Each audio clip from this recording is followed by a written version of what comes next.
لیکن اس میں یہ ہے کہ تم اب کس چیز کا انتظار کر رہے ہو؟ جب کوئی ایسی بڑی نشانی آئے گی کہ تم مجبوراً جو ہے تمہیں ایمان لانے کے علاوہ کوئی راستہ ہی نہیں بچے گا، اس وقت کا انتظار کر رہے ہو۔ اللہ تعالیٰ فرما رہا ہے تمہارے ایمان لانے میں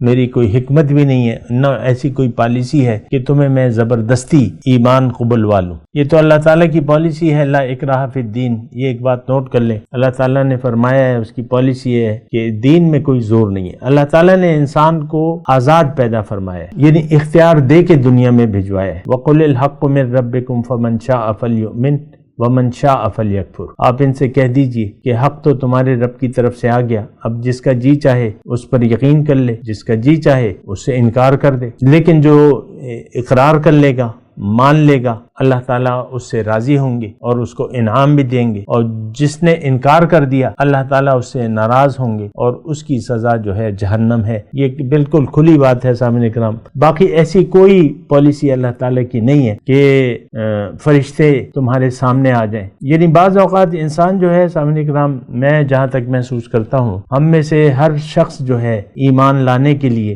اور نیک عمل کرنے کے لیے کسی موقع کا انتظار کرتا رہتا ہے۔ جوانی میں عام طور پہ لوگوں کا ایک رجحان نہیں ہے۔ جوانی لوگ کہتے ہیں کہ یہ ہم غافل ہو کے زندگی گزار دیں، یہ جوانی گزار دیں تو بہتر ہوگا، بڑھاپا آئے گا تو دیکھ لیں گے، نیکیاں پھر کر لیں گے، حج کر لیں گے، سارے گناہ معاف ہو جائیں گے، توبہ کر لیں گے، سارے گناہ معاف ہو جائیں گے۔ لیکن بات یہ تو نہیں ہے، یہ تو بالکل صریح غلط ہے۔